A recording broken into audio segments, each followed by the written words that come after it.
ನೋಡಿ ಇವತ್ತಿನ ಡಿಸ್ಪ್ಯಾಚ್ ಈ ಥರ ಇದೆ. ಸಾಂಬಾರ್ ಪೌಡರ್ ಇದೆ, ಸಾಂಬಾರ್ ಪೌಡರ್ 1/2 kg, ಮತ್ತು ಇದು ಬಂದು 1/2 kg ಇದೆ ಮಿಲೆಟ್ ಹೆಲ್ತ್ ಮಿಕ್ಸ್ ಪೌಡರ್, ಅದೇ ಮಾಲ್ಟ್ ಪೌಡರ್. ಇದು ಉಪ್ಪಿಟ್ಟಿದೆ, ಮತ್ತು ಪೊಂಗಲ್ ಇದೆ, ಇದು ಸಾಂಬಾರ್ ಪೌಡರ್ ಇದೆ, ಇದು ಗೊಜ್ಜವಲಕ್ಕಿ ಇದೆ.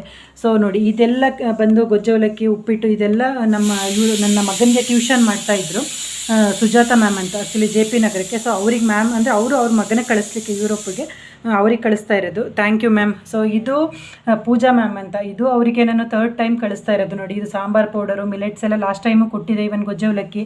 ಸೊ ಇದೆಲ್ಲ ಕೊಟ್ಟಿದೆ ಅವರಿಗೆ.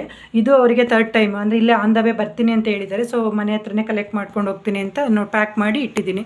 ಮತ್ತು ನೋಡಿ ಇದೇನಂದರೆ ಇದು ಮ್ಯಾಮ್ಗೆ ಅವ್ರಿಗೆ ಸ್ಯಾಂಪಲ್ ಕೊಡೋಣ ಅಂತ, ಏಕೆಂದರೆ ಇನ್ನು ಅವರ ಮಗನಿಗೂ ಬೇರೆ ಕಡೆ ಜಾಬ್ಗೆಲ್ಲ ಇದು ಹೋಗ್ತಾ ಇದ್ದಾನೆ ಔಟ್ಸೈಡೆಲ್ಲ. ಸೊ ತುಂಬ ಹೆಲ್ಪ್ ಆಗುತ್ತೆ ಇನ್ನು ಬ್ಯಾಚುಲರ್ಸ್ಗೆ ಅಂತ. ನೋಡಿ ಇದೊಂದು ಟ್ರೈ ಮಾಡಿದ್ದೀನಿ. ಇದು ಇನ್ಸ್ಟೆಂಟ್ ರಸಮ್, ಇದು ತೋರಿಸ್ತೀನಿ ನಾನು ನೆಕ್ಸ್ಟ್ ವಿಡಿಯೋ ಅಪ್ಲೋಡ್ ಮಾಡಿ ತೋರಿಸ್ತೀನಿ.